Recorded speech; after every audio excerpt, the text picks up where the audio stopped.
So, greetings, hello, welcome to the Philosophy Club here in the sleepy heart of Gaul.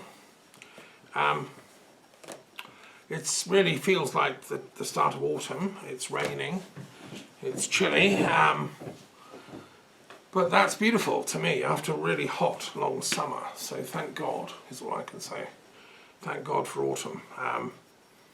We need it because there have been tremendous forest fires here in France, all over Europe. So I hope it's really like raining a lot all over Europe here and in Britain, and you know, even as far as Siberia. There have been terrible forest fires in Russia as well and in Ukraine. It should be a wake-up call to humanity that we stop our wars and attend to our back garden, our forests.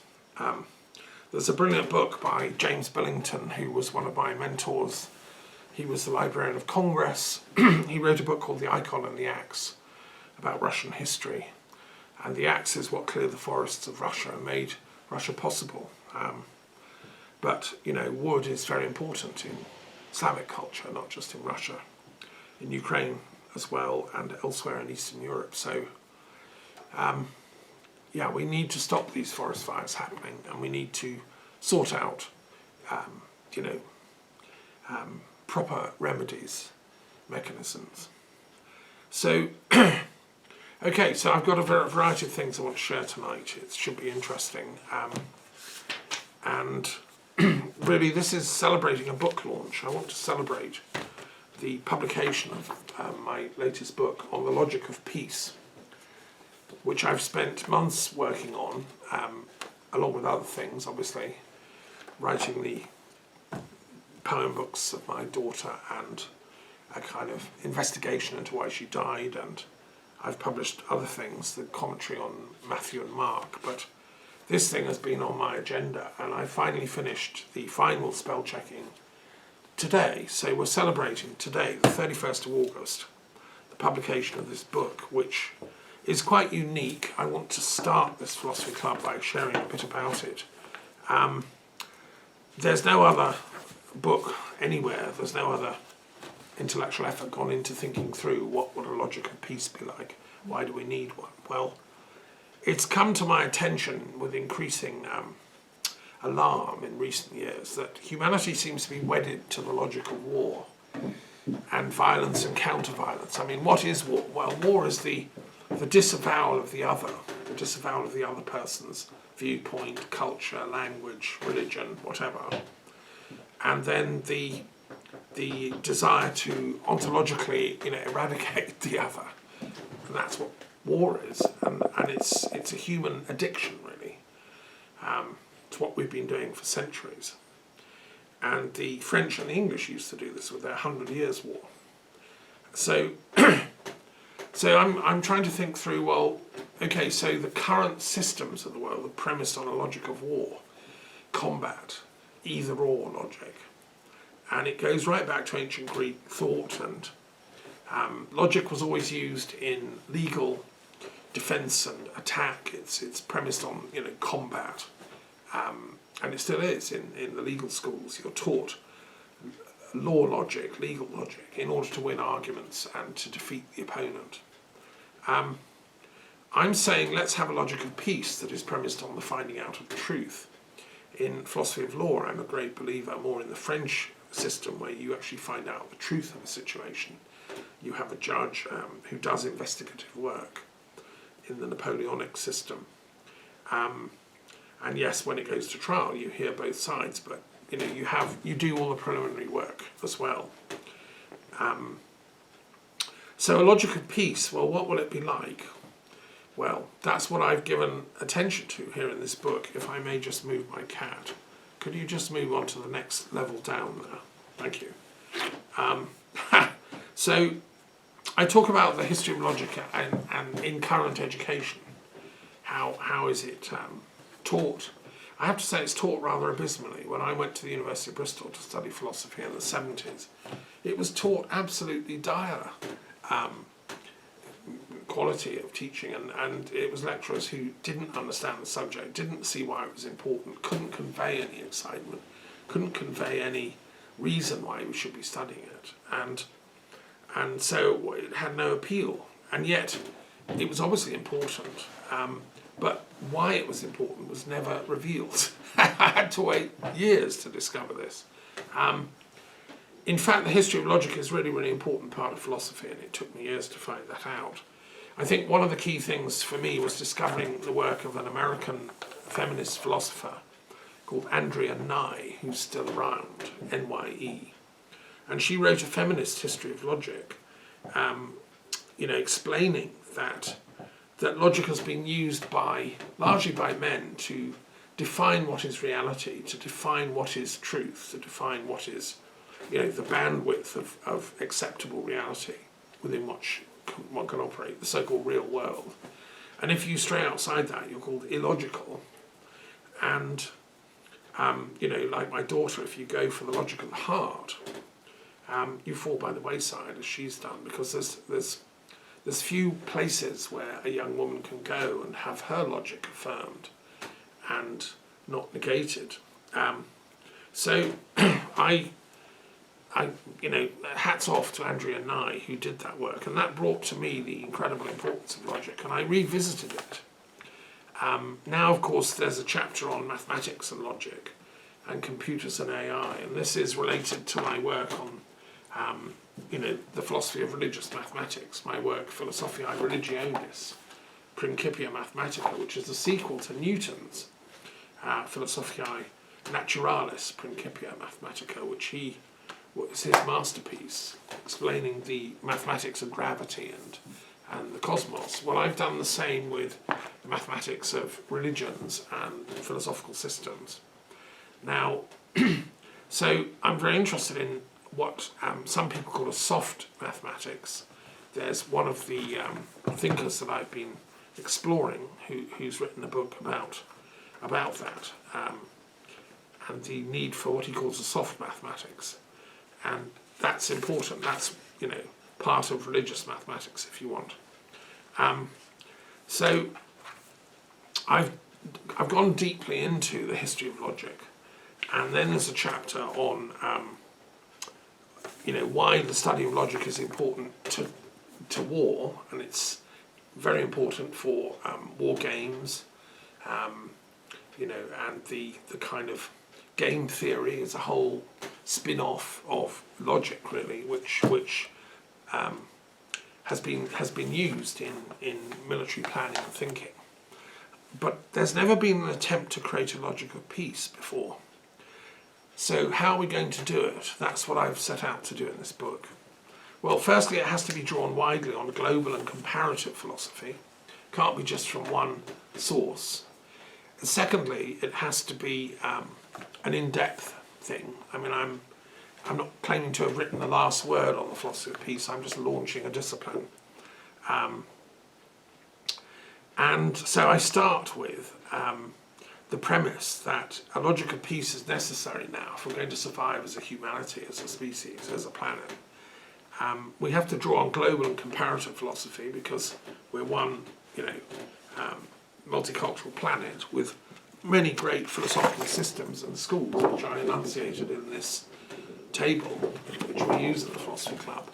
And so I start with ancient classical sources of logic. I go back to Parmenides, one of the first founders of the discipline. I talk about Plato, and then of course Aristotle. And I go into how logic evolved in the context of Aegean civilization in Asia Minor and Athens. And it was really amazing that it went so deep so fast. Parmenides talks about dialectic as the art of philosophy, the finding of truth. In his great poem that's come down, he has the seeker of wisdom on a chariot going to meet the goddess of truth, and it's written in poetry. I mean, Parmenides didn't see logic and poetry as different universes of discourse. They're part of the same. And he was a priest of Apollo, as Peter Kingsley has revealed.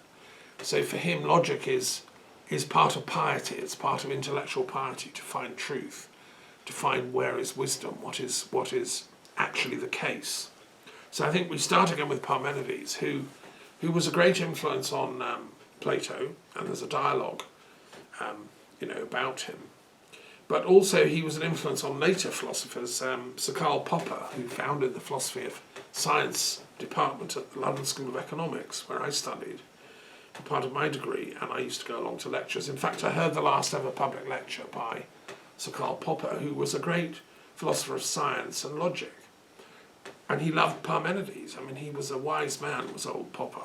And had he lived, I'm sure he would love this work, because he actually understood the importance of peace. I had a conversation with him about this, because I was at that point working at the University of London to create a Peace Studies Institute, and he would have absolutely supported this work.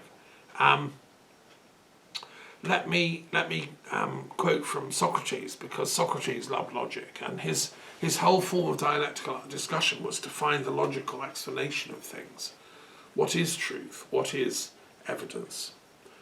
In the Phaedrus, he says, "Now I myself, Phaedrus, am a lover of these processes of division and bringing together as aids to speech and thought. And if I think any other man is able to see these things that can naturally be collected into one and divided into many, him I follow after and walk in his footsteps as if he were a god." And that last bit is a quote from Homer's Odyssey. There's a little glimpse of Plato's variant account of what Socrates was saying, but basically he's describing logic, which is this dividing things into separate, spheres of being, and then what's called colligation is bringing them back into a unity. Now, Parmenides believed that everything is from a unity. Ultimately, there's only one.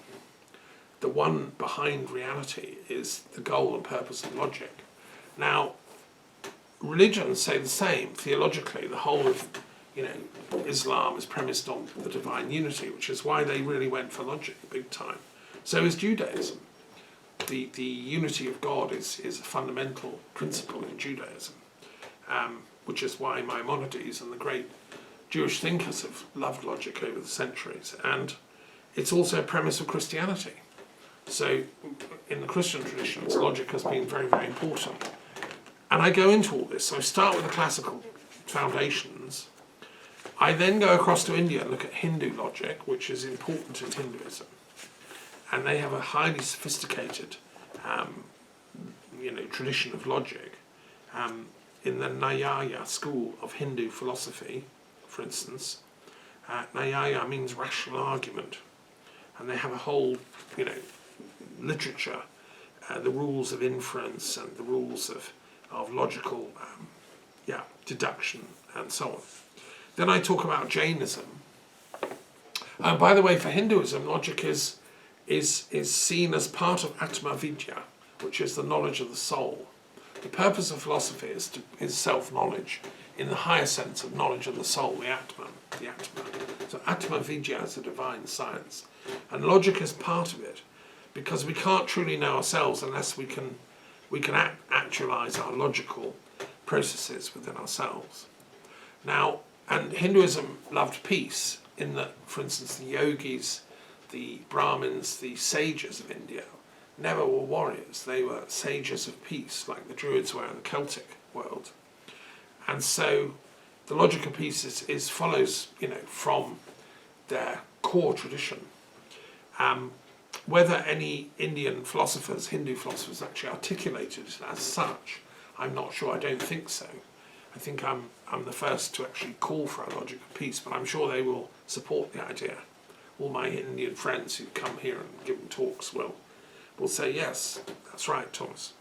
The same with the Jains, who are in a sense a sort of refinement of the higher forms of Hinduism, and who focus very much on logical propositions, and with their theory of anikantavada, they come to the position of the unknowability of absolutes. The human mind is not able to know the absolute. In a sense, it's Kant's great discovery that you can take reason so far, but it eventually breaks down. It can't work out the sources of its own intelligence. And that's what the Jains had said. So that's why they influenced Pyrrho Velis, who went and met them at the time of Alexander the Great.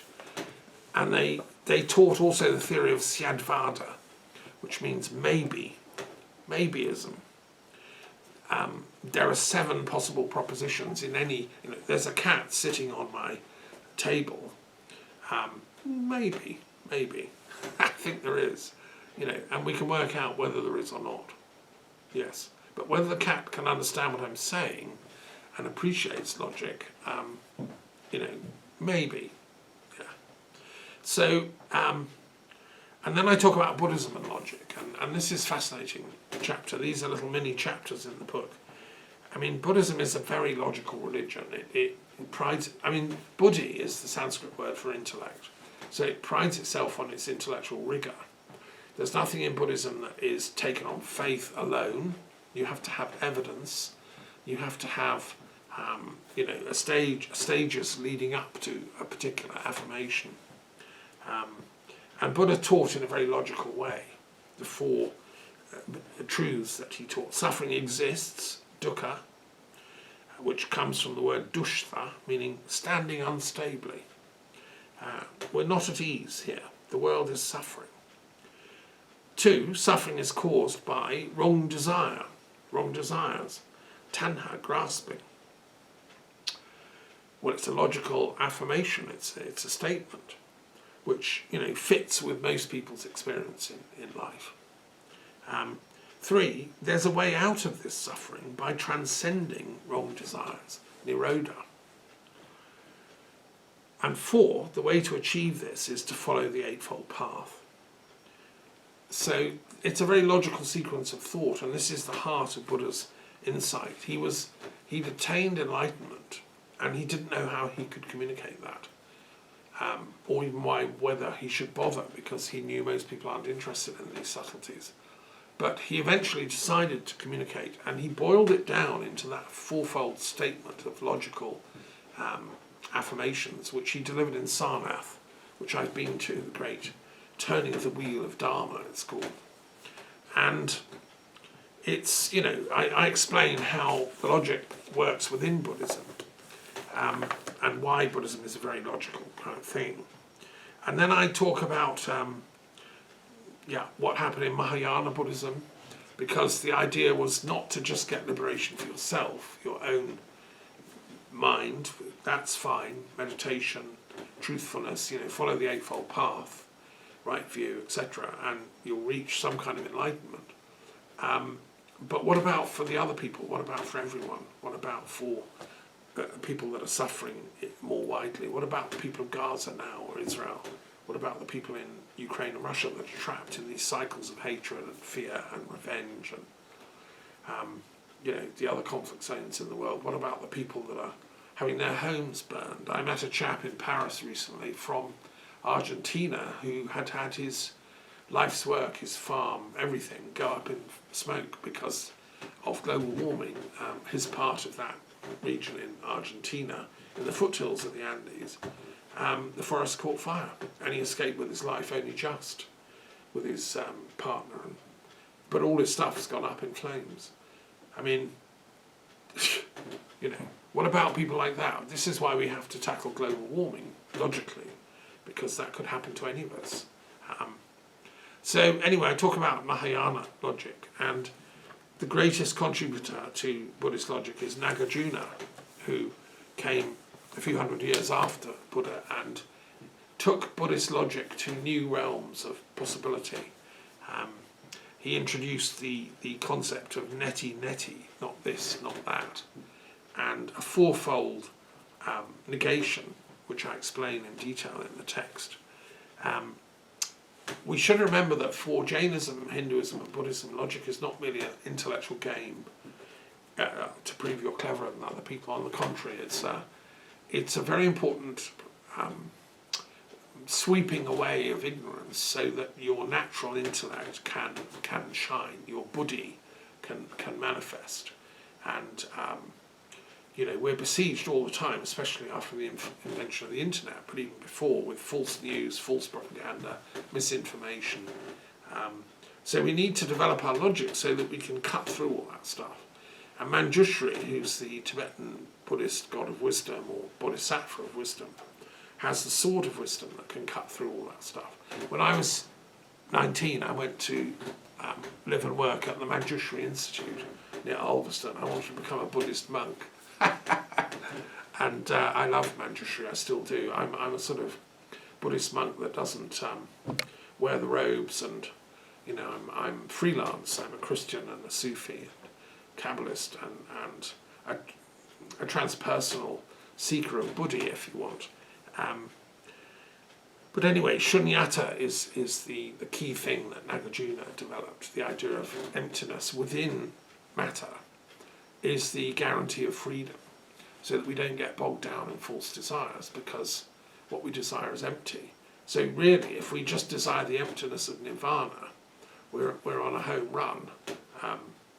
And the beloved too is with us in that journey, said Nagarjuna. And in the Tantric Buddhist tradition, it's not that they negate passion or family life or sexuality, but they purify it, and they use that energy towards enlightenment, as Yeshe Tsogya and Padmasambhava did. So anyway, I go into that. It's the logic of enlightenment.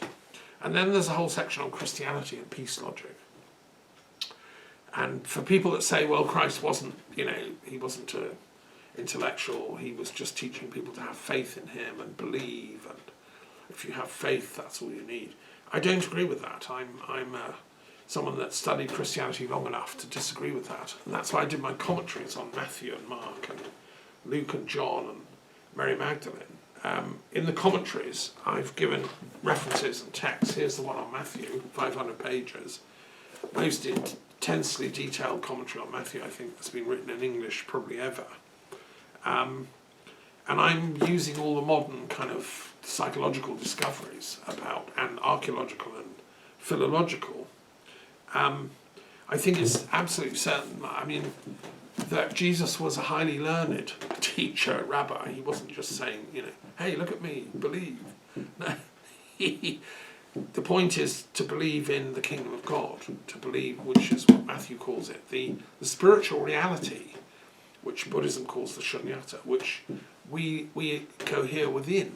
Since I started this philosophy club, we've moved, in relation to absolute space, we've moved tens of thousands of miles. So we're not fixed and static here, everything's flowing. But according to certain rules and harmonics, so to say, the world is spinning on its axis and then moving around the sun at vast speeds, this whole thing. And then the whole solar system is moving around the galaxy, and these speeds can be computed. So Jesus called his disciples the mathematici in the Gospel of Matthew, which is the first, I think, that was written as such. And so the mathematicians were his disciples. And that comes from a Greek word simply meaning learning. A student, a person who's studying, is a mathematici. And he uses humour, he uses analogies, storytelling, unexpected shifts of emphasis. He was a polymathic teacher using parables and all kinds of things to get people to a logical leap into the perception of the kingdom of God, into the perception of the spiritual reality that underpins this one. And so it's not surprising that that logic became very important in the history of Christianity. And we can see it in early Syriac Christianity, in the writings of Dionysius the Areopagite, who wrote on the mystical theology and on the divine names. We can see it in the work of Sergius of Ressaina, who was probably his, well, certainly a friend, colleague. Sergius translated the categories of Aristotle and taught in Alexandria. And the whole idea of the Trinity is a logical thought sequence. So Christianity, over a few centuries, worked out this idea of a Trinity. And that's a logical proposition that there is a God, firstly. There's an absolute, there's a transcendental God they call the Father, which is, a traditional way of talking about the absolute. Ancient Egyptians did it. The Celts used the term. Most religions around the world have a father God somewhere. So that's the absolute. But then there's the Son, which is the Father taking form on our realm of being. Because if God is only in the transcendental world, how are we going to know anything about what is needed on this plane of being, full of lies, conflict, deceit, desire, wars, and beauty, all intermingled in complex ways. So the idea of the Son was it's like a messenger come from the absolute down into human reality. And that was in the person of Jesus, a teacher, a rabbi, which means a teacher. And bless him, he managed to live long enough to do some pretty profound teachings, which are all explained in detail in this commentary and in the other ones that I've done on the other Gospels. But then how do you link these two? So what? Jesus, we don't have his email. Where is he? God the Father's absolute, like he's so vastly beyond our ken. How can we be in touch with that? And this is where the Holy Spirit comes in. There's got to be a third element in the Godhead, which is the Ruach HaKodesh, the feminine, the goddess, Athena, the goddess of wisdom, Sophia.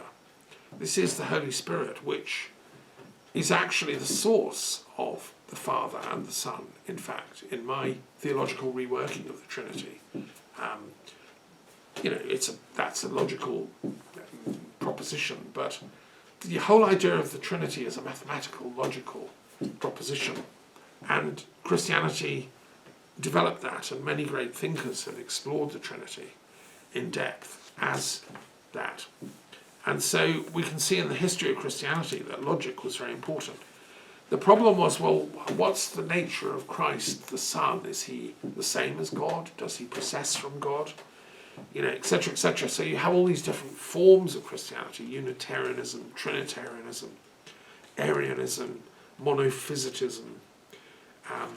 There's about 30 different forms of explanations. And I explain them all in the book, and I say, I think Christianity took a wrong turn at this point.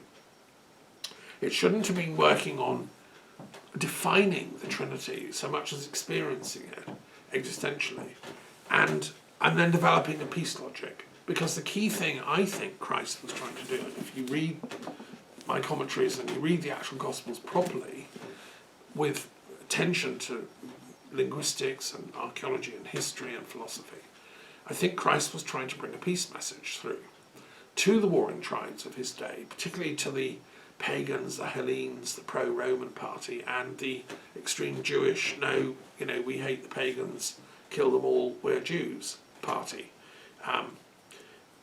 They were at each other's throats violently, and it culminated in the great war between Rome and Judea, written about by Josephus. And I think Jesus was trying to bring a peace message into this, which is what I think a proper Messiah would do.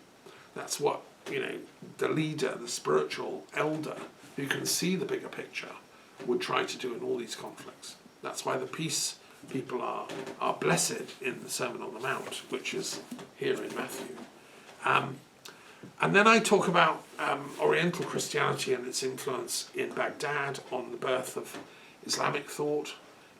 You see, in my studies of the Quran, I've done another commentary on the Quran, which is much, much bigger than this one on Matthew. It's not yet in book form, so you can't buy the book, you have to listen to it online.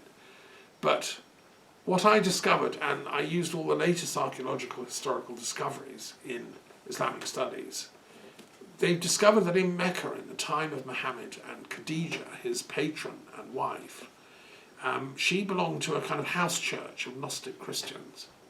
They had an early version of the Gospel of Matthew, and they had many of the stories and teaching stories of Gnostic Christianity. And this all jumbled around in Muhammad's head, and he fell in love with it all.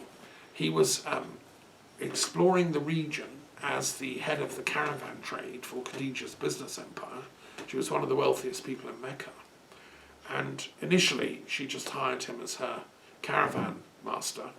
So he was going off to Damascus, down to the Yemen, off to Hira in southern Iraq, and he was taking goods, to all these far-flung places. And he was then talking to the people, because he was surrounded by Nestorian Christians, Orthodox Christians, all kinds of interesting Manichaean types in Hira, which was on the road to the Persian Empire. He would have met them. He met the Manichaeans who, as I say, they were sorts of Gnostic Christians. He met rabbis, he met different shades of Judaism that were around in the region, and he learned much from them. He learned from Zoroastrians themselves who were around, and we know Salman the Parsi was one of them. And he learned from the pagan traditions of Arabia, because although he wanted to reform it and make it monotheistic, he recognised that within paganism, the Arab version of it, there is great wisdom.